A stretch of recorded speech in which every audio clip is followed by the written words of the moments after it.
and we'll get going. All right. Well, again, thanks to everybody who logged in. We'll go through kind of the PowerPoint very quickly, get into the rules stuff. I'm hoping that those of you who are logged in have some ideas for rule changes. I mean, we certainly want to hear ideas for next year. I know that there was a big thing on clips versus flats and what age and proficiency or combination of both. That ended up on the track operator Facebook thing. So, we can certainly talk about that. Any other rules? I know on social media, it was burning up social media a couple months ago. Just this whole a female who advances in proficiency going from intermediate to quote unquote girl and wanting to change that title, right? And so we'll talk about that a little bit. That a mountain was made out of that little molehill, so I'll talk about that. I kind of alluded to a bit of a radical idea that we entertained from a very long time track operator. Subsequently, I've talked to, since having that discussion with the gentleman who brought up that idea, suggestion, I've had some discussions with a lot of other longtime TOs about this idea and got enough buy-in to where I want to throw it out there for everybody to kind of chew on. And we'll see. We'll see if it's something that we can entertain doing for 2019. I think programmatically it's going to be a challenge. So we'll talk about that. That'll be exciting. And then again, we'll get into the league thing. All right. So race manager.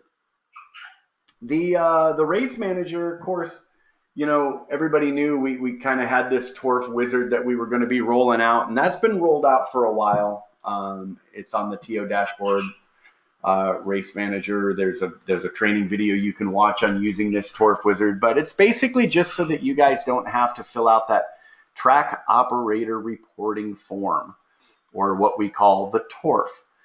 And so the whole Torf was kind of a multi-phased thing. So phase one was just doing a Torf wizard that would kind of do the Torf for you, do your numbers, so that you don't have to do any of that accounting, and then kind of create it, package it up for you, save it as a PDF that you can push up to the uploader with your scanned in Moto sheets and all that.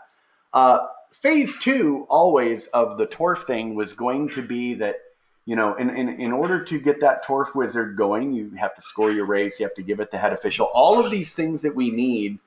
And so phase two was going to be packaging up all of that stuff, pushing it up to the cloud where our system could go up and get that data, pull it back down, and import it into our system. And this is very similar to what we do with national events now, whether it's USA BMX Nationals or BMX Canada Nationals. Those races do not get keyed in, data entry do not get keyed in like 10 key into our system anymore. They get downloaded and imported in. And that's why you see a faster turnaround now than if you've been around for a long time, especially as to how quickly the national points get dumped in after we run a race this weekend, right? So I'm happy to say that the version 2.0. So a couple of things about using this Torf wizard. So you must set up the race properly to ensure correct pricing. So, obviously, if you set up a race for life as a single point race, but it's meant to be your race for life, your pricing could be wrong because you're not giving it everything it needs to make the right decisions on what the track should be charged for that day. So it's going to become very, very important that you set up the race properly to ensure that the pricing is correct. You've got to score the race in order to unlock the Torf wizard. But the good thing is scoring the race, especially when you get used to doing it, I think most of you will agree that you can score the race quicker than you could fill out a Torf. Or if you don't, you're going to get to that point where it is faster. You must give the name of the head official who is in charge that day. So that's no problem. Again, and the training video that I alluded to on the slide before will show you how to do all these things. The guys did a great job with that. List any injuries with the pertinent info. What area of the track? What was the what was the injury. And then, of course, it gives you the opportunity to make manual adjustments to the TORF total. So we knew that there were going to be things that, tracks need to do from time to time to get a rider into their system, like saying, add new because the kid, he forgot his slip from the other track, but you believe that he is a member or whatever. So you hit add new and it says, oh, you took in $60. Well, you didn't take in $60 because he came from another track. So you can do things like adjust those out. So it gives you that opportunity at the end to make a manual adjustment to the dollar amount that you should be charged by accounting, and then explain why you're doing that manual adjustment so accounting can understand it. And then, of course, you digitally certify the TORF, which locks it and serves as your electronic signature. Now, this becomes very important when we get into phase 2, because in phase 2, you're going to, when you upload that TORF and our system automatically downloads it, it's going to then make a call out to an API that will charge your credit card on file automatically, and your card will be hit, and then all that info gets downloaded into accounting. So again, this automation thing, we're trying to get streamlined, trying to get better so we can give you guys better customer service, give your customers better customer service in terms of turning the points around. So we're going to get into that where when you say, yes, I certify that this TORF is accurate, and you upload it, it's going to make a call out and charge the card you have on file. So right now, the web development team is programming their side of that, where as a track, you can designate that this is the quote unquote track card to charge when these TORFs get uploaded and you want them auto processed. And I'm hoping to get testing this auto processing of TORFs and everything. If I can get this happening sometime in October, I'll be happy. Like a lot of things, we have things come up. I think the previous webinar that I did, or not previous, but earlier back in May, I talked about this and wanted to be testing this by the end of summer. Well, clearly we're at the end of summer. The good news is this is being used. This version 2.0 is being used by all the tracks that are hosting state finals right now.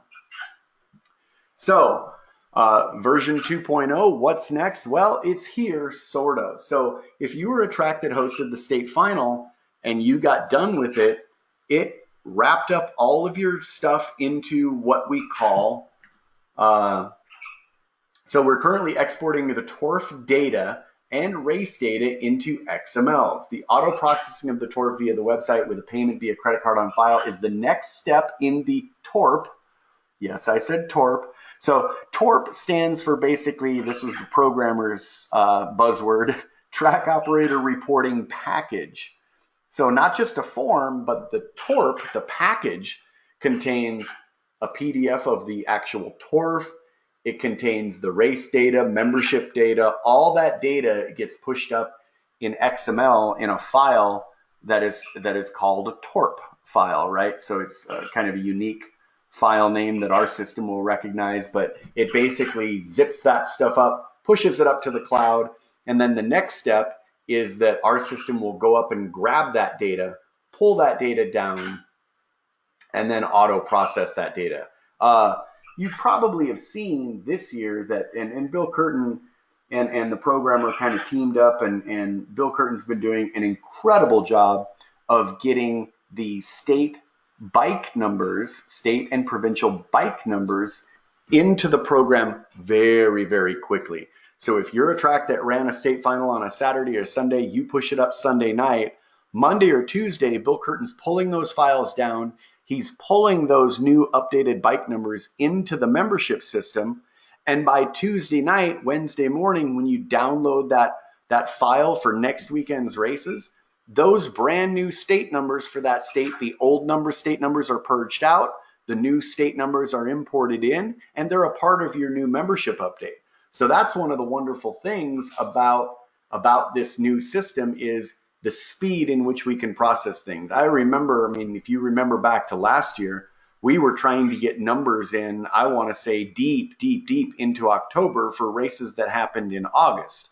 So it was, it was quite a nightmare. So the entire race and membership data exported to ultimately download into the membership system. And as I said, as we get into this automatic processing of your credit card on file, that's on file in your website and designated as your track card, means that it happens in the cloud, means that it's not somebody in our accounting department going into QuickBooks and saying, hey, hit this card on file. It's happening online, like an online transaction, which means that accounting data can get exported and downloaded into QuickBooks without somebody having to create an invoice. Again, making our accounting team a little more streamlined. Faster turnaround for points. And again, we're testing now with the SCFs, but there's a very important caveat here that I need to, if you're a track that's hosting state finals, most of you aren't doing it, but if you have version 3.017.1 of the Race Manager for beta testing or because you posted a final, please do not upload any other races except the final via the new uploader. So here's what happens. This is what on Amazon Web Services, this is what it looks like when these files get uploaded. So there's every track number that has one of these versions of the program and has pushed up data to the cloud. And so as you can see, it's storing it by the year and then by track number. So each track is a folder, and this isn't a live version of this, but this is just an image. But if I were to expand this, and let me back up. If I were to expand this, if it was a clickable thing, it would show me all of the files, the TORP files that have been uploaded into that directory for the track. Now, here's the great thing.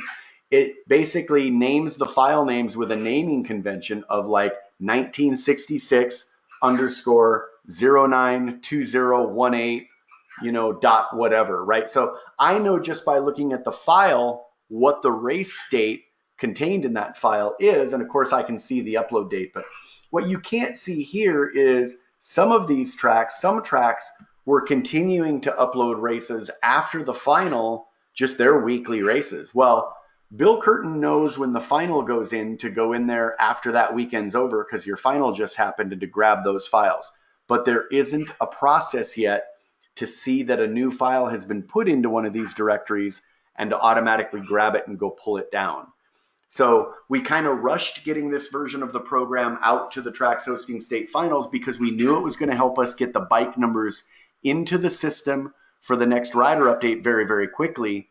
But the intention was never for tracks to continue to upload it this way, and it's caused some strife. So for right now, continue to upload things via the old school TORF uploader that's available on the track operator dashboard, and we'll let you know when this is going to be ready. Again, I want to be testing this in October. My programmer and the web development team both believe that that's a very good possibility that we can get there. Good question here. Will we still need to scan and upload the app with signature with the new version? Well, for right now, yes. But again, I've kind of alluded on the Track Operator Facebook page. We're looking at a bunch of different options. And one of those options is simply this, is simply because we cannot have tracks write credit card numbers, that's a PCI compliant issue. We cannot have tracks having people write their credit card number on an app that is then going to get faxed or scanned and emailed or whatever to us because of PCI compliance. We took that off the application. Some tracks are processing the credit cards under their own credit card processing, and the percentage of that $60 transaction, they are, and wisely so, writing that off as a business expense. Other tracks are looking at it going, hey, if I'm getting dinged, $1 whatever per transaction on a $60 transaction, that's not my dollar. I get that, but we're looking at going full online, right? Most tracks have cell coverage at their tracks. So if somebody has a handheld smartphone, they could buy a membership right there on the spot. It's something that we're looking into. I think in terms of in terms of a lot of things, it would solve a lot of problems doing it that way. Obviously the rider is going to get their stuff quicker. Other tracks are going to, because those people who buy a membership online tonight get downloaded tomorrow. They get imported into that membership system tomorrow morning. By tomorrow afternoon, they've got a card in the queue ready to get mailed out. So it's a very efficient way of doing it for a lot of reasons. And then it creates a way for us to contact that rider. Sorry, got another question coming in. What about 1-days? Again, I mean, what we're looking to do with the web development team is I've told them, I said, look, guys, right now, the process of going on our website, setting up an account, and going through the steps as a brand new parent of a brand new novice rider to buy a membership online is a nightmare. And so what I need you guys doing is going through and mapping out, a quicker, faster way for people to be able to get a brand new membership of some type, be it a 1-day where it checks to see if they've had a previous 1-day, be it a brand new full membership, renewing a membership. Maybe you don't have a profile yet, but you'd like to renew your kid's membership. So I'm having them go through that whole guest checkout route. But assuming we're still talking about paper apps and wet signatures, ink signatures, yes, you'd still need to scan and upload the app for us to get it on file. If we go a full memberships only available online route, that's one route that we can go. We looked into signature pads for each track, which is another route that we could go. The problem with that becomes, the signature pad that's required that would have a screen. Like if any of you have checked into a hotel recently, Holiday Inn's a good example. A lot of them have screens that you end up signing, right? You end up signing on the screen, but not before clicking through a bunch of things on that screen where you're agreeing to this and agreeing to that. And now you're typically just scrolling to the bottom and saying, yes, next, next, next, I accept. And then you get to the signature thing. But, for a lot of reasons legally, if we went the signature pad route, we may need that more expensive signature pad. Well, that creates a problem because not every track can afford a signature pad that's a $300, $400, $500 signature pad to be able to display the waiver to a customer, right? So again, for a lot of reasons, assuming that online connectivity was not an issue, and it isn't at most tracks, going the online route is the path of least resistance. But the important thing for Race Manager right now, if you're a track that has hosted a state final, or you've got a beta version of this new version of the program that gives you the ability to just press a button and boom, it uploads your stuff up into the cloud, into here, please only use it for right now for your state finals, because we don't want to keep coming in here and clicking on these and checking to see if all the tracks that have hosted finals or are beta tester tracks have uploaded a new file each day that we've got to pull down and then try to get to accounting. Does that make sense, everybody? So that's what I've got on Race Manager and kind of the direction that Race Manager is going, and the web. Again, we're going to kind of continue to have this discussion about, how to buy memberships online only, or the different options there.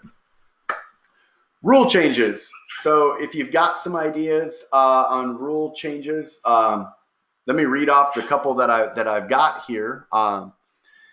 So are we keeping girl intermediate thing for next year? Or should I say girl novice to intermediate? Defaults to intermediate anyways when they don't make a class. Yeah, I get that locally it may seem kind of weird that you're not just putting in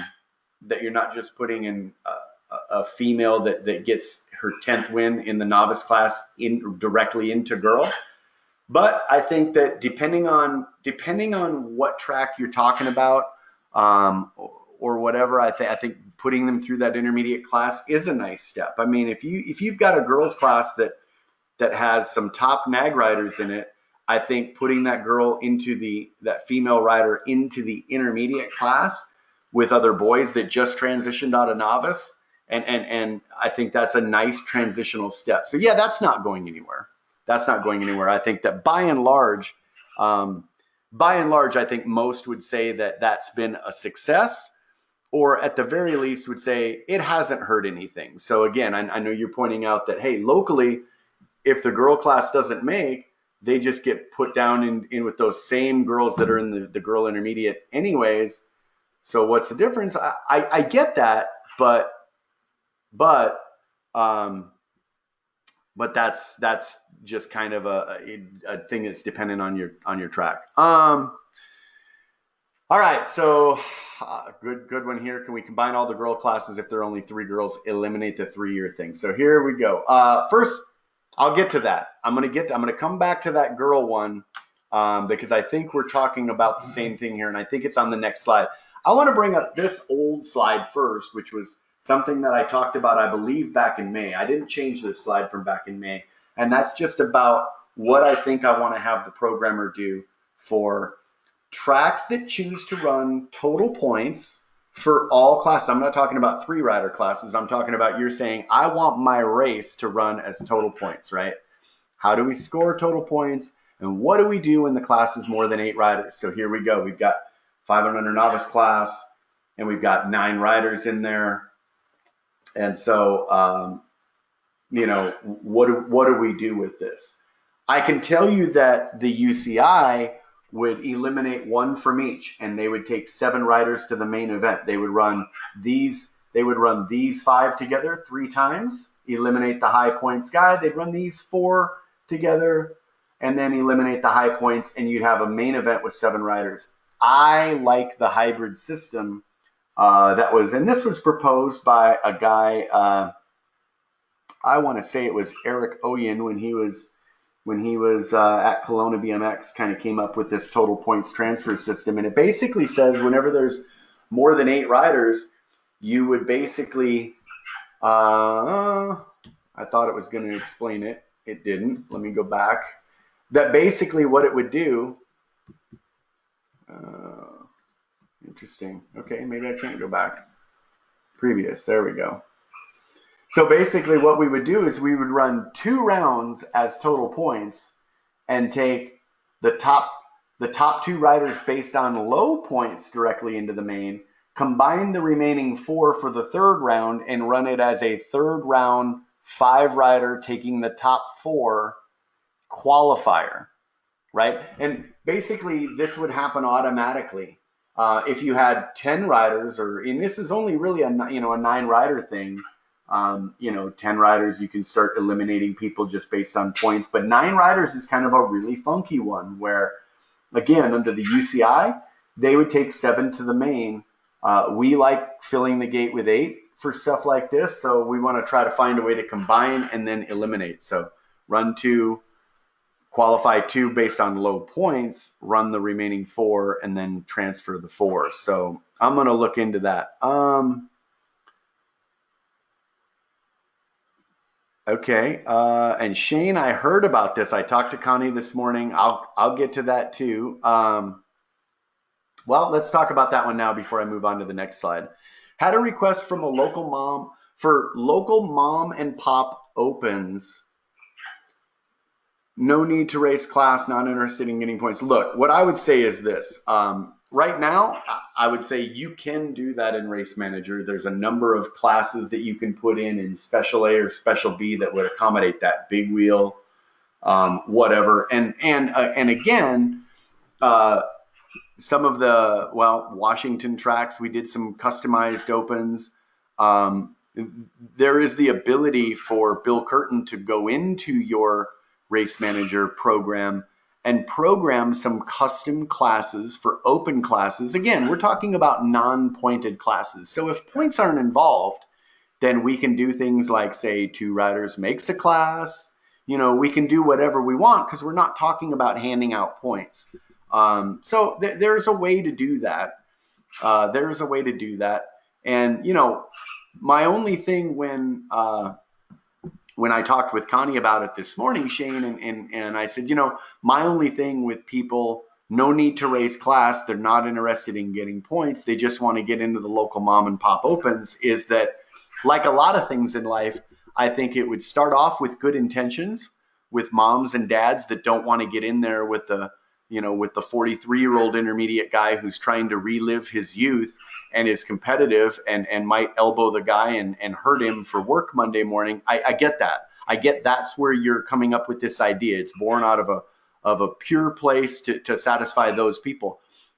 What it could turn into is those people who were who do not want to get the wins to advance, racing, saying that they want to race in that open as a mom and pop dad. So, I would just say, if you end up using one of those custom classes to put those people in it, you would need to be careful that you don't have that 43-year-old intermediate guy who's sitting on 18 wins and he's got his heart set on going to the grands and winning the grands in the intermediate class, jumping into that open to avoid getting a win in his pointed class. So, again, it's so many years working for the sanction, being around BMX.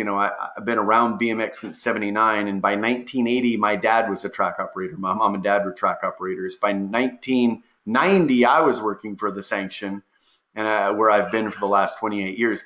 That sometimes makes you a little jaded. It makes you, and I try not to be, but I always when I look at things that are a good idea and they're born of a good place, it's like my mind naturally wants to go, well, that's a good idea. Now, how are people going to abuse this? Right? So this comes with the territory, I guess. We run total points every single. Is there going to be a way to change a class with more than one rack to transfer within Race Manager? We seem to fudge for the scoring for those circumstances when we're running. Well, again, Joel, I think what I'm talking about here is that if it goes to a 9-rider class, and really what we could do to really simplify this is never mind the total points transfer. We could just say anytime there's more than 8, those classes and those classes alone go straight transfer. And that would simplify it any more. So in that case, you want to talk about really simple, if you've got more than one rack, this would just say, if you're running a 2-moto transfer, it would say 2 combined 4, just like it does at a national, right? So I'm correct. That's not being jaded. That's the truth. Said by another 30-year veteran of the sport. So I'm just saying we might be jaded. All right. So let's move on to the next one, because I think this gets back to older expert girls and moto building. So I think this was kind of where that question of, hey, can we just put 3 girls together rather than kicking some of them to boys, and regardless of the age, regardless of the 3-year rule? Well, the problem right now, at least with the oldest girls of the day classes, is that we've got an order of operations defined in the rule book that says, hey, when you're done doing steps 1 through 5, I think you go to step 6 that says now the oldest girl can check down to find a legal class. But the problem is that I believe it's step 2 or step 3. Step 2 or step 3 are written in such a way that you'll never get to step 6. And been pointed out to me by multiple people over the course of the year, these older females that are racing 20-inch bikes, and it was a rule that was written wrong. And of course, my first race was in April this year. I didn't do work any races until April. So by the time I was kind of made aware of this problem in April at my first national that I went to in Oregon, I had to ask Cody and some of the other guys who had been to Vegas and, all of them in between, to Phoenix, and said, what did you, surely you had to have seen this, guys. What have you done? Because that kind of dictates how I could handle it. And they said, hey, we just left it as the program built it. And it is what it is. But I am going to fix that for next year. So whether that's going to completely fix the problem, Jackie, I think by and large, especially if you're focused on the older ladies and where they end up, I think we're gonna fix that problem. Yeah, certainly currently the wording in the rule book is such. And again, I want to point out here, notice the wording on expert girls. This is a label change, nothing more, nothing less. I talked about this, I think, before I started recording, that there was a big internet kerfuffle on Facebook about this lady who, in a post, I ended up getting tagged on, and thank goodness I got tagged on that post. And and it was just a lady saying, "Hey, my daughter, just graduated to the highest proficiency for a female her age, but it just seems weird to tell grandma, hey grandma, I got my last win and now I'm a girl." For people who've been in the sport, a lot of those people really kind of, gave her in the comments kind of a verbal thrashing about, well, hey, everybody knows that girl means female expert. And it's like, well, yeah, that's true, and nobody knows that more than me. I mean, I worked for the sanction for 28 years, but uh, but the problem is to the outsider, to that little girl telling her grandma, "Hey, grandma, I just turned girl." Grandma's kind of like, "What are you talking about? You've been a girl since the day you were born, sweetheart." So I get it. I got it. I got that it's kind of a silly thing, and it became an accepted thing. And I mean, heck, as I alluded to in one of my comments, powder puff was an accepted term for females racing BMX bicycles back in the day. Clearly, it's not. That's not how they should be referred to, right? They're just a female. They're a female racer who races BMX. No different than when I go down, and of course, a lot of you know I race dirt track cars now. You know, when they have, and there's a lot of women that race in all the divisions, and they're very competitive in sprint cars, dirt modifieds, factory stocks, you name it.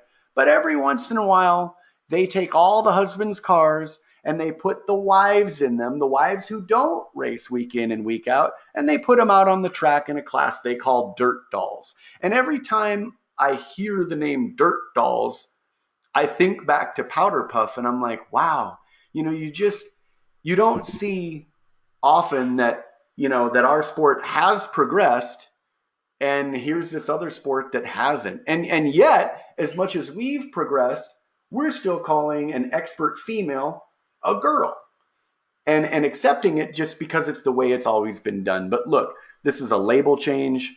For anybody that blasted her, I mean, the lady was trying to do it from a good place, and I get it, and it's a label change. It doesn't change anything else in the program except a label. And but that label means a lot, and I gave her my word that we would get that fixed. Um, I drag raced in Powder Puff back in the '70s. Did they really call it Powder Puff back in this? Shirley Muldowney was racing in the '70s and beating men. Why? How could they call it Powder Puff? Wow. Anyways, I digress. Just should allow a 15, 12, and 11-year-old should be able to race together. I see. So maybe moving the girls to allow for more than 3 years, 4 years, 5 years. Okay, duly noted. We can. Which brings us to this slide: clips versus flats. Man, so this hit the TO Facebook group the other day. And look, I mean, every year we get emails throughout the year that, hey, I mean, and not just from Arkansas, from different places. But look, I'm not sure the source of the debate this year. Certainly, we've got a track running flats only for all but the series level races and doing well. And of course Ted Bailey down there. I mean, he's running a good program at Rebel BMX. This year he did run his state race, ran his Gold Cups. He allowed, because those are series level events. We said, look, you've got to open those up to people that might want to race on their clips for just those events, and he did. And and he's running a good solid program down there. So what I would say is this for track operators: look, keep leaving your feedback on the track operator Facebook post. I think for me to go in and to kind of, and for my team, my whole track department team is on there, as is John David, as is, I'm not sure if BA gets onto that TO Facebook page, but look, I mean, a lot of us do, and read the comments and read the back and forth. that's great stuff, man. Letting us know your feelings on that stuff and everything. So, what will happen? Well, as a sanctioning body, I can tell you we've got to weigh all the pros and cons. For example, what will this do for our riders with respect to Worlds if other countries in UCI allow clips for all ages, and we suddenly say, hey, you know what? If you're under, it was kind of put out there, if hey, 12 and older to have clips. So if you're 11 and under, you can't. Well, what happens at the Worlds when the Worlds come back to Houston? And, you know, all of our 8 and 9-year-olds are not allowed to be on them, and the rest of the world is. And now here we're hosting this Worlds in our country, and our riders are at a huge disadvantage.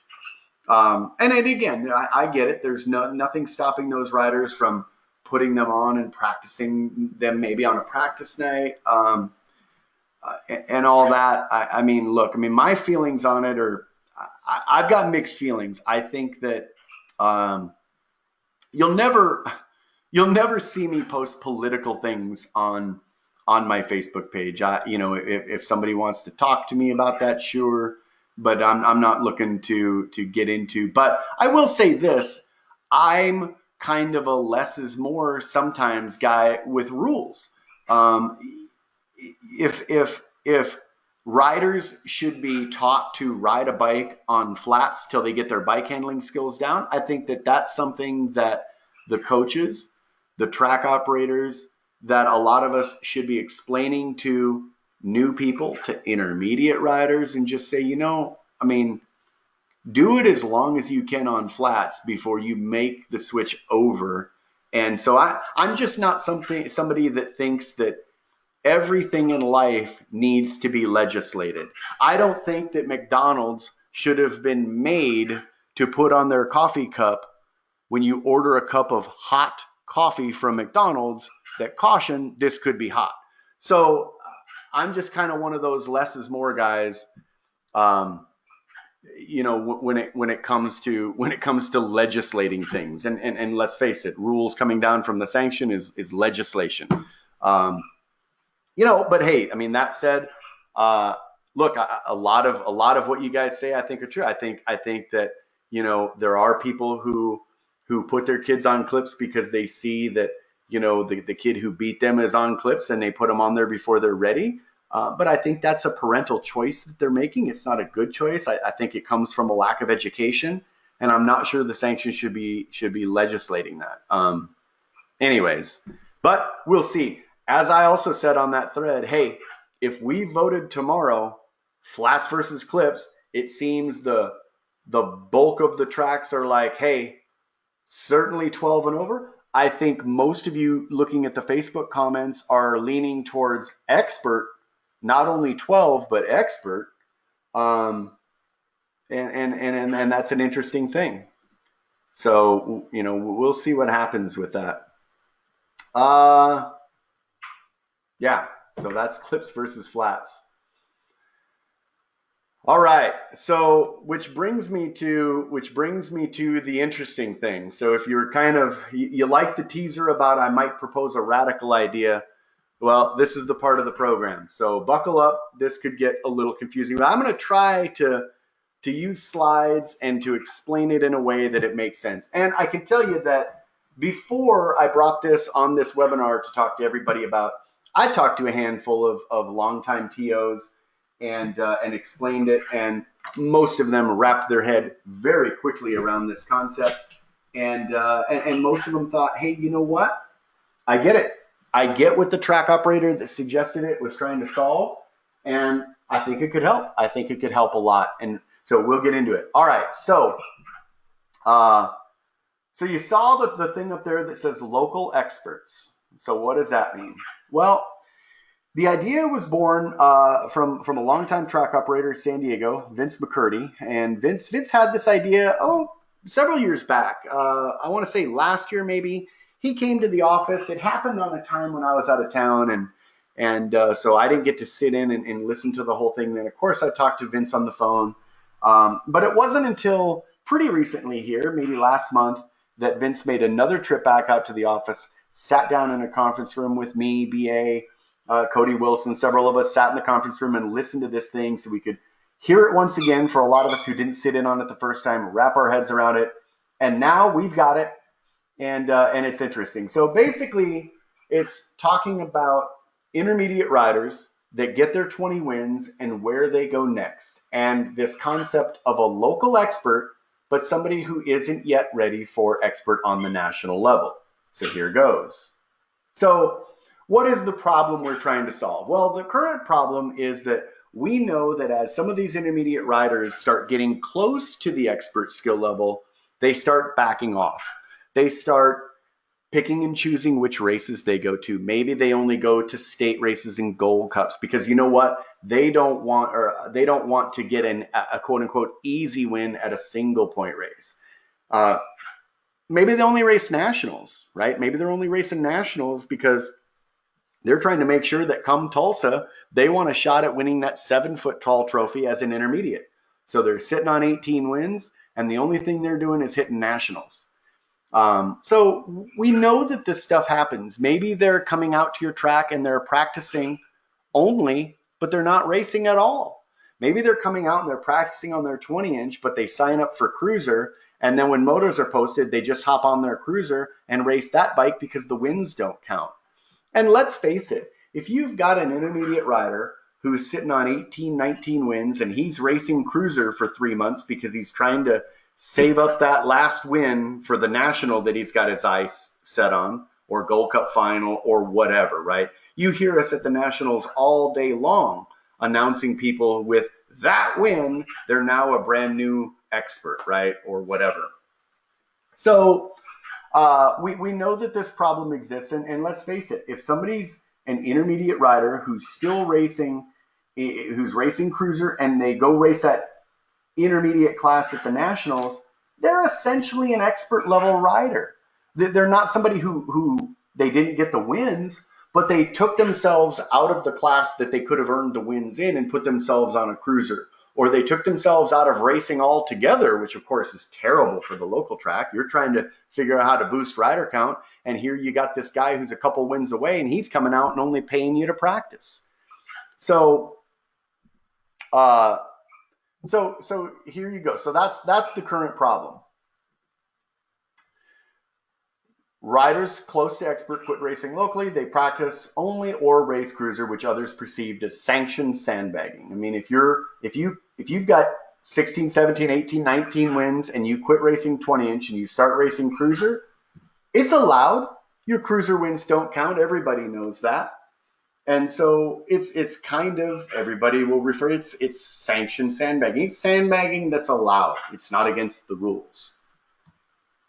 As a result, the true intermediate rider with a handful of wins is essentially racing against expert level riders who simply sandbag to stay in the intermediate to be competitive at the higher level events. Because these riders cut off the flow of riders who turn expert, many expert riders also choose not to race locally because they don't like how the classes form. So this concept of a rider getting 20 wins and becoming a local expert aims to solve some of that. So again, we're looking at the problem, we're analyzing what the problem is, and here's his solution, right? So currently, riders move from intermediate to expert after 20 wins, any type of race. Of course, everybody knows that. Riders can also move from intermediate to expert after 5 national or title wins. Gold Cup, Rock are title wins in addition to nationals in your pointed class, right?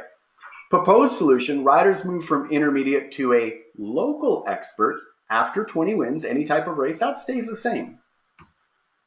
Riders move from a local expert to expert after 10 series, national, or title wins. So what is a series? Well, if it's a series, and I'm talking about a series that the sanction puts on, so state championship series, Gold Cup series, national series. So if you win 10 of those, then you move from a local expert to what is just the expert class right now, right? So then you're racing expert locally and you're racing expert at series races, nationals, everywhere. You're an expert, right? The last thing, of course, this is the same as above, but riders move from local expert to expert after 5 national or title wins. Same as for right now. You move from intermediate to expert after 5 national or titles, so that doesn't change. So what's kind of new are, you go from this, you're from intermediate and boom, you're an expert, even expert at nationals, to you go from intermediate, you get 20 wins of any type of race. Now you're a local expert, but if you go to a series level race, you could still compete in the series level as an intermediate. So now, what are we trying to fix here? Well, what we're trying to fix here, yeah, the program would need to work. Yeah, well, it's all programming. What we're trying to fix here is that now that intermediate who has his heart set on winning that 7-foot tall trophy at the Grands, guess what?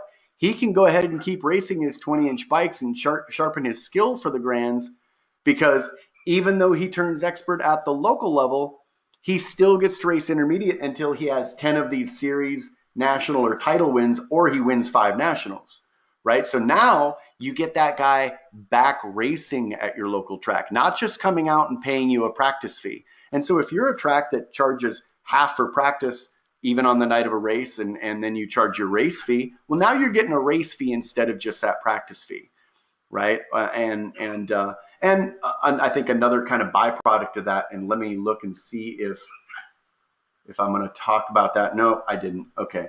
So there's a couple different byproducts of this. I think one of the other byproducts of this is that because you're injecting more people into the expert class at local events, I think it kind of brings back some enthusiasm in the local expert scene, because those classes will be fuller. I think you make those local experts, but series intermediates, I think you make them, you keep them more excited about the sport, because they get to chase somebody in the expert class, knowing that at that single point race, that win's not going to count towards moving them up for that national. Again, if you want to be an expert on the national level or series level, then you need to win those series level events. And if you haven't, well, then go ahead and stay racing expert locally, Race for Life's, double point Bob Warnicki races, earn doubles, all of those races that are not series level events, you'd get to still race in your, you'd race in the expert class, but at the series races, when there's a series on the line, you get to race in the intermediate. Okay, so we've got some people saying, hey, I like it, not a bad idea. Why would you not just run opens for them to get a good race and non-pointed? Well, because again, what we're trying not to do is we're trying not to encourage the sandbagging. I mean, if the sandbagging is just because, hey, I don't want to turn expert because I don't think I can, I don't think I'm a national level expert, well then let's redefine what expert means at the local level. Let's not find more ways for them to circumvent the rules or to race in an open class. And let's face it, not a lot of tracks run opens at single point races, right? So there's that too, obviously. Good question here. If this rule change were made, would it retro any current experts? No, I don't think it would, because I think it would be too difficult to decide, who is and who is illegitimate. But I will say this. What we talked about after talking with Vince about this when he came in the office and we talked about it is I said, this would allow us to be, right now we're kind of protective of who we reclassify from expert back into intermediate. And the reason is because a lot of times people want to reclassify because they're getting their butt handed to them at a national. And so we look up their race history and we're like, well, yeah, he's not making it out of his moto at nationals, but hey, that's a lot of people that don't make it out of their motos at national. We can't reclassify all of them. And then you look at the local level and he's doing okay. So it's like you look at him and you go, yeah, he's not really a national level expert, but locally he does okay. And so then we kind of rubber stamp it. Nope, not reclassified, because you're doing fine locally. And then of course the guy gets upset because sure, he's doing so locally, but he wants to do well at that. He wants to go to the big races and be competitive, and he's not. He's clearly not. Well, again, we just redefine it. would you allow riders to move back into the class again? Yeah, I think Paul, that's kind of what I'm saying there, is that I think that this gives us a little more latitude in reclassifying riders from expert back to intermediate, because you would say, you know what, you're doing well locally in the expert class, but I see that you're not competitive at the series level. So you know what, I'm going to put you back to a local expert, but a series intermediate. So it gives us that intermediate level. Just add a fourth class: beginner, novice, intermediate, and expert. Well, that's been tried and failed before. I mean, a fourth class is just a class that doesn't, typically doesn't form, right? And look, that was offered too. I mean, I had one suggestion that, hey, let's just add like in pro you have single A and double A. Take the expert class and add kind of a single A expert and double A expert. But again, tomato, tomato. Whether you say you're a local expert, series level intermediate, or you add a fourth proficiency, isn't it kind of the same thing? I mean, in my mind, it's kind of the same thing. How would the state plates work? Well, I mean, again, if we said, hey, you're a series level intermediate, but you're a local expert, the state plates would work the same. I mean, for the series level, that rider's an intermediate, even though locally he's competing in the expert class.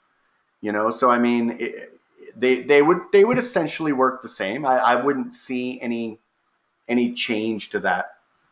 And again, I told you it's kind of a radical idea. I think it would I think it would kind of reinvigorate local racing. I mean, I think it addresses one of the problems of why people, especially intermediate riders, as they start getting up there in wins, why they don't come support the local track. What are your plans for state race? Most sandbag for Rock and Gold Cup. I don't know what that. Hopefully, I know that was asked very early on. That was typed in very early on, like 2-3 slides ago. I'm hoping that my explanation kind of answered that. If it didn't,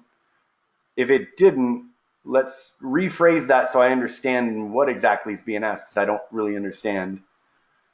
But that's, anyways. Anybody else have any questions about that idea? Did I do a decent enough job?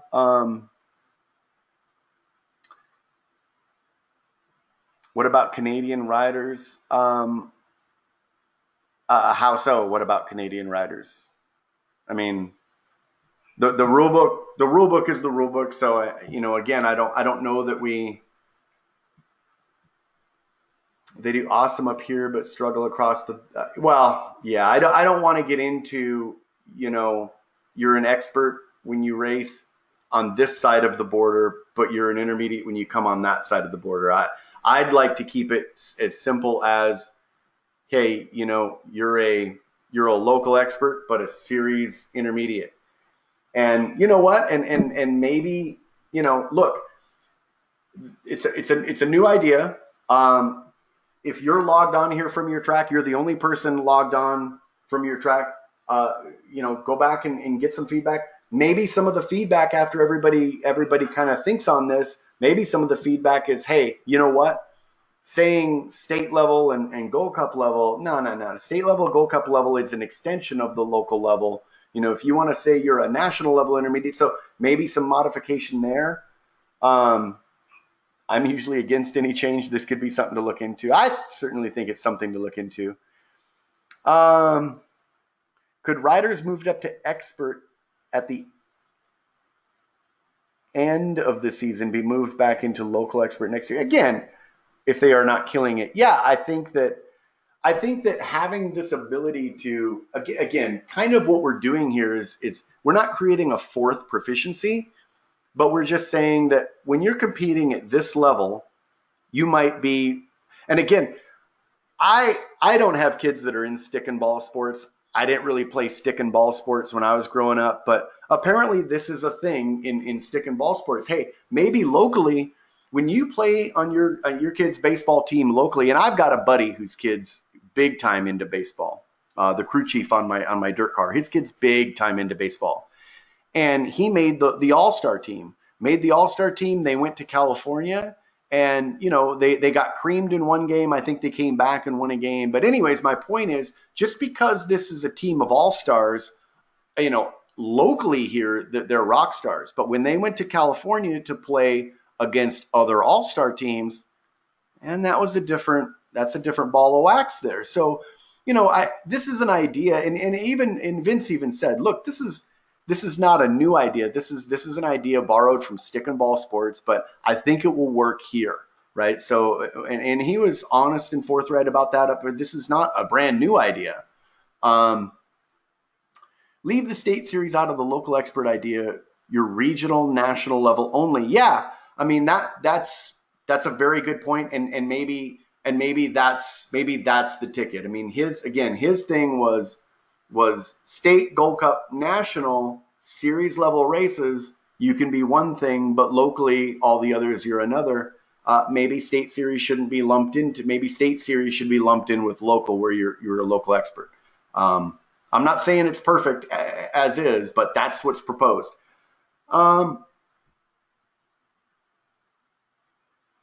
So yes, Ed, under Vince's suggestion, if you were a local expert, you could still race state races, Gold Cup qualifiers, Gold Cup finals, and nationals as an intermediate, even if you were racing locally single point races and the like as an expert. Yes. And so that's what the suggestion right above was. Hey, leave state series out of it. If you want to do regional events like a Gold Cup, or and the interesting thing about that is that suggestion came from a state where the state level is kind of the local level. Look, the state level in California, state level in California is kind of like a national level. And in certain other states, I think the state level is more competitive than in other states where you only have two, 3 tracks competing in that state series. That's a very different state series. You know what I mean? So, yeah. Assuming qualifiers would be involved with a local expert idea. Yes, the state qualifiers would be involved. They'd basically be a series intermediate for those as written, unless we changed it to say, hey, you know what, let's leave the state series out of it. I would worry about the state provincial races at the intermediate level crushing the true intermediates. You would have some large skill gap between local experts and intermediates. Yeah, which is a very, very good point, John. And I think probably why, you have some people going, leave the state series out of it, because yes, you're going to see those gaps, and that might turn off the quote unquote true intermediate. You know what I mean? Would they be pointed as experts at locals and inters at nationals? Yes, they would. Yes, they would. All right. Any other comments about that? And here's the great thing: all the questions that you ask, when I finish this webinar, I can download all those questions, save them, circle them amongst the team, and we can see all the questions and comments that people had. So that's the beauty of doing these webinars. And again, it's the reason I can't thank you guys who take the time out of your day to log on to these and to make these meaningful by asking questions. Otherwise it's me and some slides. And so thank you so much. All right, let's see what else I've got. I think, does anybody have anything else in terms of rule changes that they wanted to put forth? I know that I'd gotten one about nationals, and look, we debated this, last year, and we might have debated this the past 2-3 years. Is reducing the number of district points being offered at nationals, to try to put the emphasis back on district racing, and basically kind of the suggestion was, hey, take nationals down to single district points. Maybe you still get the points for going through semis and quarters, but they're not triple district. Just make them single district. And you know what? The national is its own draw. People are going because it's exciting. They want the big trophy. It's an exciting atmosphere. The National has a lot of other draw. The draw doesn't need to be district points. And I certainly understand that argument. And I'm sure we're going to debate that again. So thank you. I know that one came in via email, but it's worth mentioning. I did not do a slide for it, but I'm sure it's something we'll talk about again. Again, if you email me suggestions, I always save those too. I have an Evernote kind of file that I can post kind of suggestions and stuff to the Evernote. That note gets shared amongst the different departments for people to look at. One of our members suggested to give national points for the Gold Cup finals. Yeah, we've talked about that before. And again, that's something that I think, comes up every now and again and we talk about.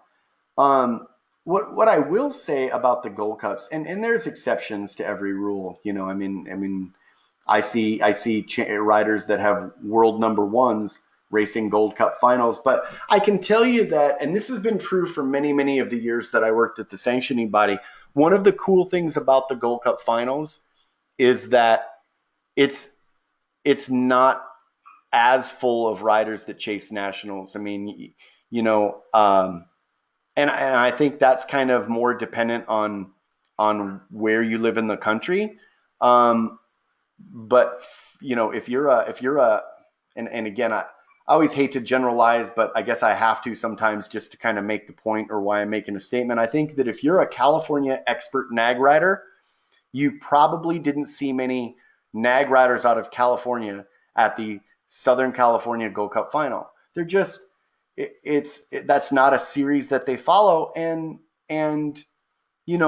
when we talk about that trend as a staff, we kind of like that. We kind of like that the Gold Cup series caters, and again, there's exceptions. There are very, very talented nag riders who go race everything.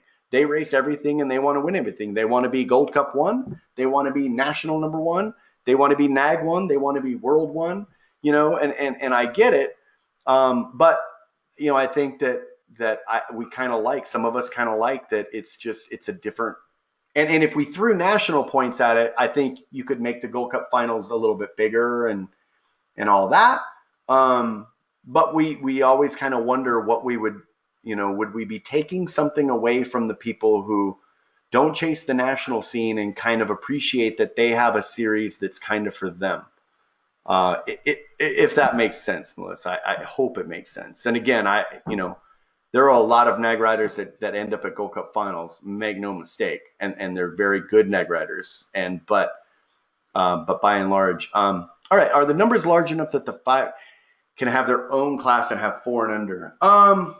Man, if they're not, and this has been, it's been 3-4 years that we've talked about this, because it's like the more and more that tracks keep building up their balance bike programs, the more and more 5 and unders. When I talk to tracks that have these problems of, hey, we run total points and I've got 9 riders in 5 and under novice. 5 and under novice is usually the class. If there's going to be a novice class with 2 racks, it's 5 and under.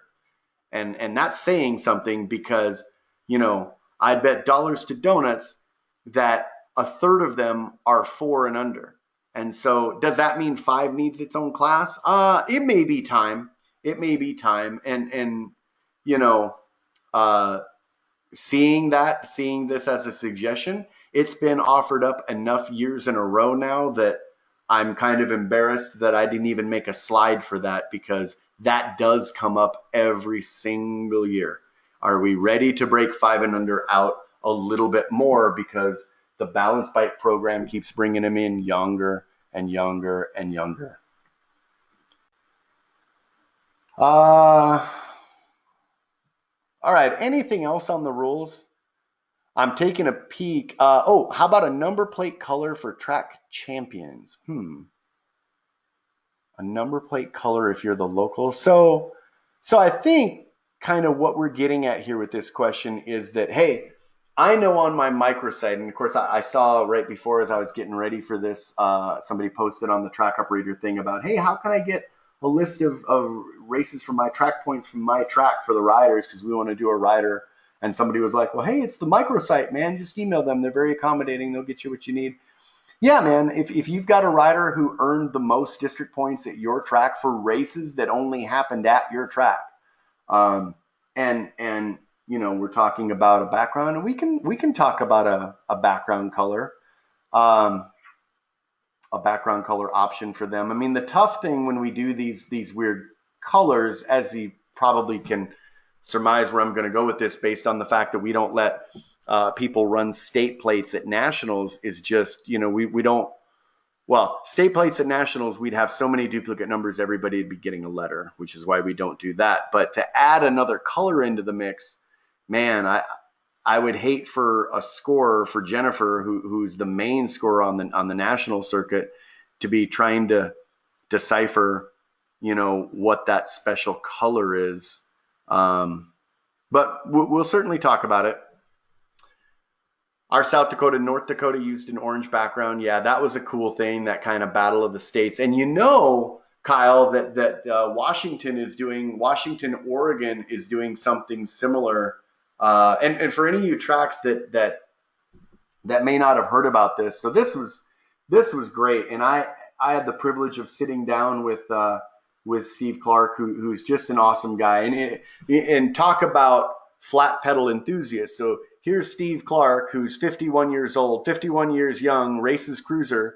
He rides flats. He rides an open face helmet, no Jofa, right? I mean, just straight up open face, like right out of the early 90s, man. It's awesome. And flat pedals and made the world's main on flats. I mean, he's and so he had this idea of taking the top 4 plate people, the top 4 your top 4 state plate rankings for Washington and Oregon in every class, and novice inners combined, and doing kind of a runoff on next Saturday night at the Gold Cup Final Northwest at Columbia Basin BMX. They're going to put on this kind of one-off race where it's the best from Washington meets the top 4 from Oregon in a showdown. And apparently, so I'm gonna be at that race, scoring that race, and the plates are either gonna have a W or an O. So as they come through the stripe, I'm just writing down Washington or Oregon, and they've got a point system where it's like 5-3-2 for the experts and 3-2-1 for the novice intermediates, and then the state with the most points gets declared the champ. So loved your Battle of the Dakotas. I know on the East Coast they do the Delmarva thing, which is really cool. And then of course Steve Clark kind of spearheading this Washington versus Oregon thing, man. I love that stuff. And I always tell the tracks, any type of series that you can imagine between your track and other tracks, different states, count the best X number of races from my track and this many from his track, and this one might be a single point district race, but it's double series points. We can set all that up and keep track of those points. NBL had a elite plate that could only be run at that track. Yep, for sure. This one, kind of a suggestion, state points, riders racing 10 years, 5 for renew and 10 per race up to 5 races. Oh, to basically make 10-year plus riders 10-year plus, so not 5-year plus. 10-year plus, the same as an NFM. It's interesting. That's interesting. I hadn't heard that suggestion before, so I'll certainly keep that question handy. All right, so I'm going to let me find Mr. Donnie Robinson here. I see that he was logged in, and I told him that if I can, let me see. Donnie, are you there? Oh, maybe now. Donnie, are you there? Hello. Can you hear me now? Yep, I got you. Can you hear me? Yeah, sweet. Cool. So I don't know if Donnie, are you able to see what's on the screen here? Or are you just phoning in? Right. Well, I have been watching the screen, but now that I'm on the phone and talking, I'm gonna have to wait for it to click back. It's kind of confusing on the phone. Gotcha. Well, right now, I mean, I've just got some of these awesome photos that you sent me. So I just kind of wanted to show some of these tracks that have had some recent successes. And so up on the screen here is Katy BMX and their beginner league there, and you see some of the kids that are, looks like one kid's ready to high five another kid out in the grass, and of course their group shot. And I had some of these. Let me pull up some of these numbers that I had handy here too, because I took my handy dandy report, and of course now I can't. Where is it? All right, here we go. And this is some interesting numbers that I wanted to share with people. So Yukon BMX, and I think Yukon is one of my slides. Let me get to there. Yeah, there's Yukon.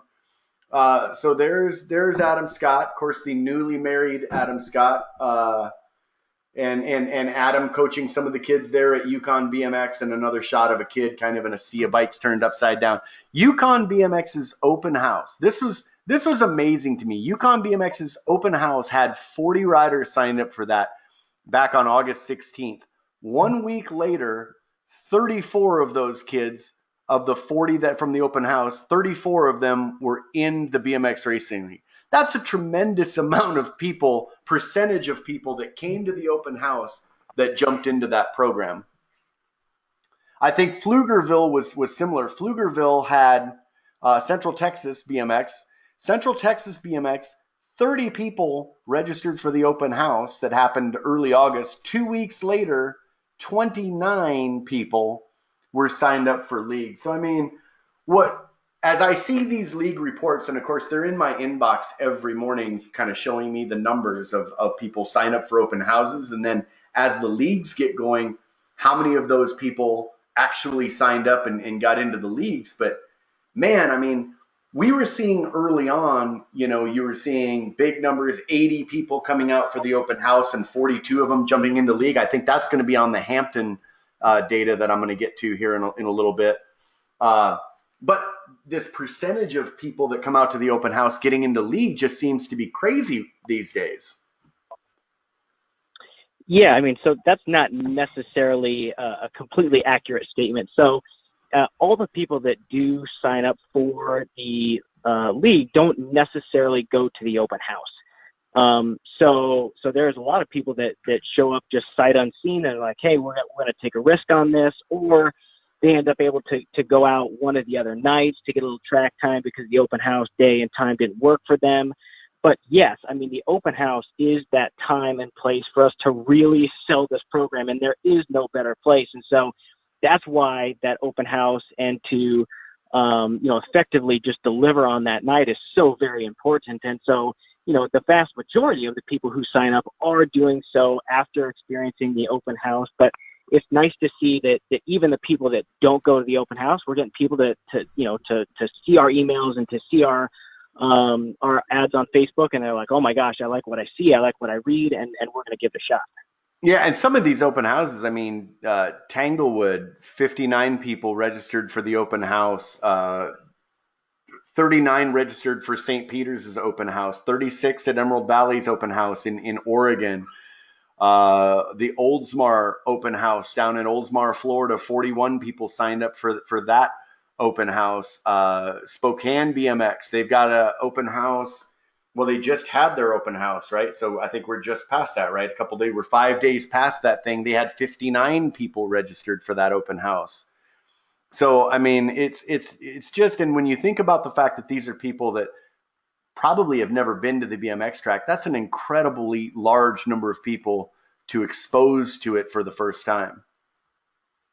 Well, and something even better is that there's a lot of people that aren't even registering via our site. So the numbers that we're seeing on the daily, like their open house numbers are actually most of the time larger than that. And, again, we always push these people to get registered, because what we don't want to have happen is the tracks to be, too overwhelmed on the open house night. We want all these riders who come in to already have, their waivers signed, which get done online, and we just want the track to deliver a great, atmosphere for the night. But, we're certainly not going to turn people away.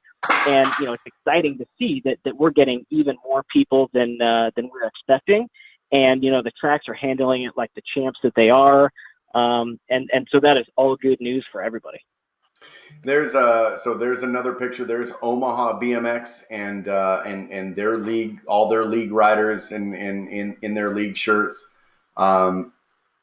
We get into there's the picture you sent of Napa and just a sea of riders, kind of hanging out in front of the snack shack and registration and kind of picking up. You can kind of see some of them have their blue jerseys on. So, a lot don't. I mean, so that was obviously either first day or opening day as everything was going, but just awesome pictures. And I mean, we've got, it just seems like every time I look at that report, there's a new track that is doing a league for the first time. And I mean, to the point where for a lot of the tracks may not know this, but so the league now is kind of transitioning to where they've got Tyson Abaroa, who is in the membership department.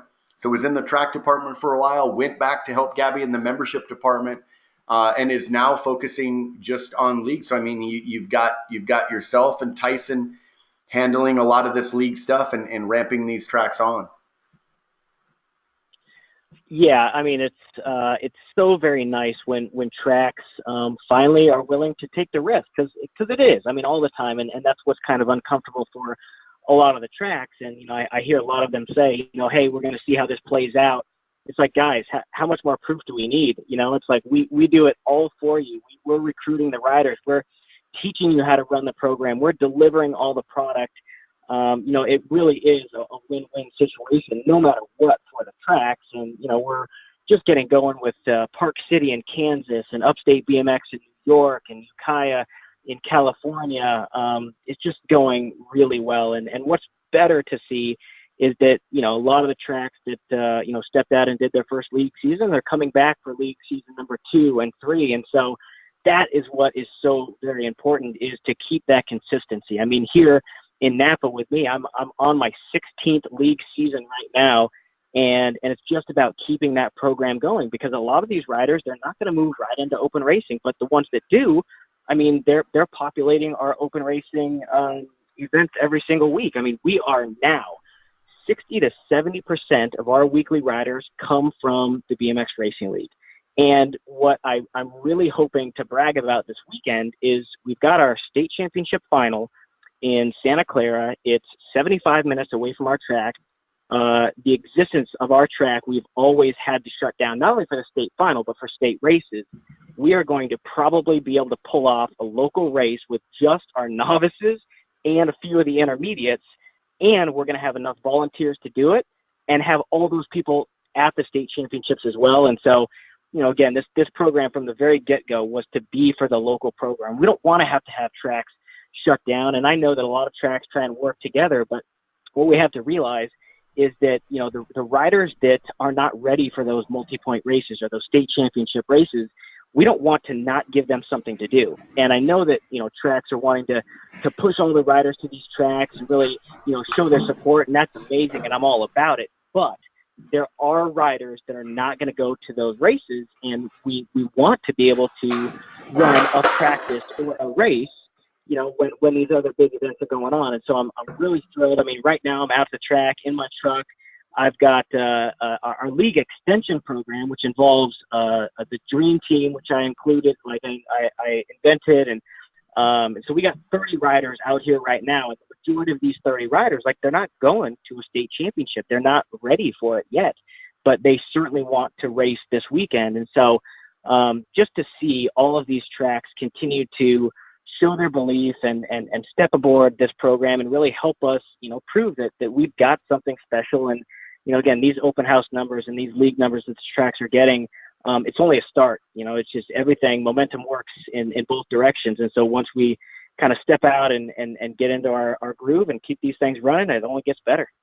Well, and the great thing about you saying, hey, I'm going to have the volunteers to do that. I know a lot of tracks when they were initially contacting. It's like, hey man, I'd love to do this, but this is another night out at the track and I don't have the volunteers. And I mean, and you guys are proving there's enough tracks now that have done it that you can say, you know what, call this guy and ask this track or ask you the fact that, hey, a lot of my volunteers now are league parents. They don't know any better when they come in. And so you're teaching them a better way that this sport is about volunteerism right from the get-go, and not letting them get into that rut that a lot of the parents got into, where they look at going to the BMX track like going to the restaurant, where you're not expecting to get up and bust your own table. But BMX is not a sport like that, and these league parents get that.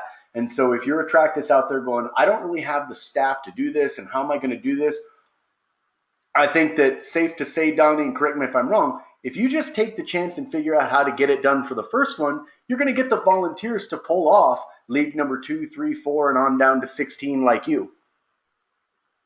You are 100% right. I mean, that's what it takes. I mean, we had to bite the bullet in the beginning too. It was like, hey, we've got to make sure that this thing is staffed where it runs right, to where these families want to continue to come back, and they're spreading the word, and more people are coming in. And yeah, like I've got too many volunteers at our track right now, and that is not an actual thing that we want to say, but it is giving us is we're able to spread the load, and nobody is overwhelmed, and I'm showing up to the track, and everything's already done already, because everybody knows how to do everything. I mean, we're teaching these league parents, and then we're teaching the league graduates, we're teaching how to do registration, how to do the gate, and we're telling them, look, this stuff has to get done by somebody, and if it falls on one person or one group, that group is going to get burnt out, and if that group get burnt out, then this track might not survive. And so we need your help. And so if you're here, we're going to teach you how to do it, so that when you arrive, if it's not done yet, go out and do it.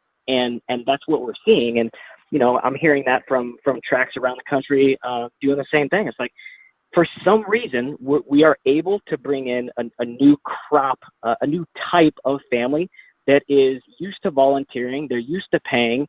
And what we want to do is we don't want to let them think anything else. We don't want to let them think that our sport hasn't really operated like that through our history, but we can change it, and we are. Yeah, Jackie, and there's Jackie, of course. Jackie, as you and Mike Caruth got this thing off the ground. I mean, Mike Caruth was the other track that was one of the first to do league. And she's saying, we just did that with the Gold Cup final. All the league people volunteered and staffed the race, while bunches went to the final. And all of her current staff and helpers are former league parents. So yeah, we certainly see that. So this is kind of funny that I had the next slide up here, which is kind of a leftover slide from I had presented these Hampton numbers before, but have somebody saying, just curious on how many signing up as a USA BMX member after the league. And so, Hampton was such a great case study. 92 riders for their open house, 42 participants in the first league. 21 of those converted to new full members. And then after 21, which is 50% of the people that did the league, 2 additional parents decided to get memberships and rides. So basically 92 for the open house, 42 in the league, 23 memberships out of it. But to get 23 brand new memberships at one time is an incredible thing. And so and again, I mean, we've got these numbers for other tracks that have converted. I was busy kind of preparing some of the other slides, so I didn't go dig up a new case study. I can tell you for Hampton, I was very impressed with how they did it. And I talked about this with Bobby. He did a 5-race punch card to basically entice the 42 that did it into going full. The single point entry fee is $11. He offered a $55 value for $30. And it ensured that those riders will likely do their first five races, maximizing their track points. So that's how Hampton was able to do that. There's an example of their 5-race punch card. And again, so I mean, the key points of BMX Racing League version 2.0, these people are signing up on a $149 price point. It expands to a 6th week with no racing on the first league night. And that no racing on the first league night, that's important. You're still taking signups on that first league night, and it allows for those last minute signups and then a hard cutoff. But here's the beautiful thing. These tracks aren't inputting any of these people into their race manager program. Literally, as Donnie, as you alluded to, they're signing up on a website. We're downloading that data into our system. Bill Curtin is working like an elf in the night, kind of preparing that. And by the second time when you're ready to put them into motos, he's giving you a rider update file that contains all of the league people with a race basically pre-built. So I mean, we've really kind of streamlined this thing, as opposed to what it must have been like when you and Caruth were getting this thing off the ground. We've really kind of streamlined it into a pretty like turnkey program for people.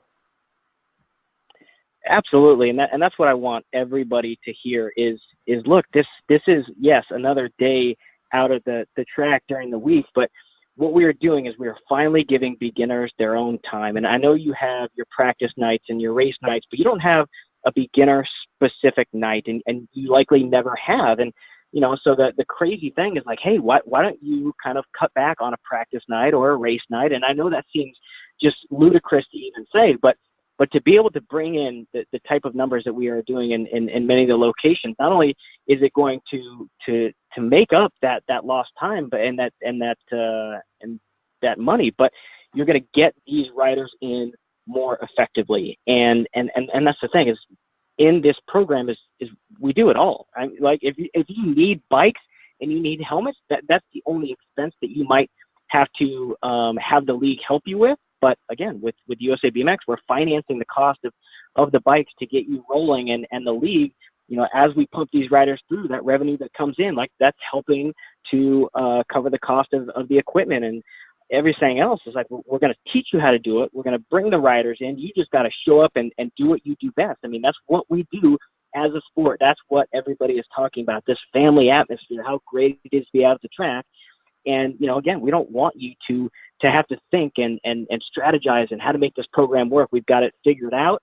We're going to deliver it to you. We're going to deliver the product to you, everything. You just go out and you follow step by step, and these riders are going to enjoy it, and they're going to come back, and you're going to have more volunteers and more revenue and more track points and everything that you have wanted.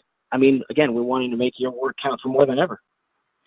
And then, you know, one of the last bullet points on this slide, the upgrade from league to full. Anytime somebody goes through a league, when they get ready to upgrade to a full, they're doing it for only $30. This says working on the website functionality for the online upgrades. I should have updated that. I apologize. That is in place. It is in place on the website. So if a league rider is ready to pull the trigger and upgrade to full, they can do it at any time. They can do it while they're in the middle of their league.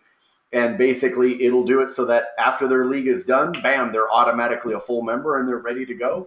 Or they can come back after their league is done a couple weeks after and go on our website, pull up their name, and do that league to full upgrade for $30. All right, so track points. So you know, the 5 track points for the league participants. This was something that I have recently got from the programmer. So, you know, we're still working on making sure that some of those initial leagues were done correctly in membership for these, but you've got 5 track points for the conversion to an NFM, 5 for going through the league, and then 10 track points each race for the first 5 singles at your track, which means that somebody who comes in through the league is worth a possible 60 points, not counting if they advance to intermediate, 60 points for riders coming through the league. So the track points are certainly available there. Donnie, I want to thank you for jumping on. For people who have questions, tell them how to get a hold of you. I mean, I know I emailed Donnie at bmxracingleague.com. How about numbers or anything? Yes, 707-337-7009. I can't believe I'm giving out my personal cell, but it's that important to me. Again, Donnie, DONNY, at bmxracingleague.com. If you've got any questions, concerns, if you want to tell me why you think this program won't work for you, we've got an answer for you. Again, this program is built for the track, specifically for the local program that's going to help the whole entire organization. And I want to be able to answer your questions and get it started at your track, because we've got an awesome team just running this. Again, Tyson and all the work that Sandra and Mike Duvarney did, kind of getting this thing rolling in office. It is working pretty darn smooth right now, and we want to get you guys involved. So question just came in. How do you with these leagues, and certainly we've done leagues in areas that get hammered with rain. As rainouts happen for these leagues, you're just basically pushing those dates and extending the end date of these leagues to accommodate that, right? Yeah, we're doing a couple different things. I mean, again, the Northeast coming in up against weather. Sometimes we might have to change their day. You know, I might have to say, hey, look, you got a Tuesday night league. We're gonna have to put it on Thursday because gonna have to do these makeup days. Ideally, yes, you just extend it a week, but you know, again, some of these locations, I mean, Texas, the Northeast has just been getting hammered, and so the families have to understand that we don't control weather, and it's not ideal, but there are certainly ways to work around it. And the beautiful thing to remember with this is, look, guys, we're talking about people that are brand new to the sport. We're not talking about people competing for district points. So I don't have to worry about the track down the road getting mad if you extend your league or you run their league on top of their race night. These are people who are, when you're in the league, you're locked into the league. It's not a customer that the track down the road can have. So to be able to be flexible to move nights around and do what we need to do, the league can have that flexibility because we're talking about people brand new to the sport who aren't even competing for district points yet. So you've got the ultimate flexibility. Yeah, for sure. I mean, these riders again, they don't typically complain as much as we do, and that's great. And these tracks that think that these riders are being pulled from their track, you're absolutely right. I mean, we prevent these riders from going to other tracks by simply just not giving them a membership to do so. I mean, they are in league at that specific track, and we get them involved in the sport, and then once they're ready to graduate themselves into open racing, then they're free to spread their wings. Awesome.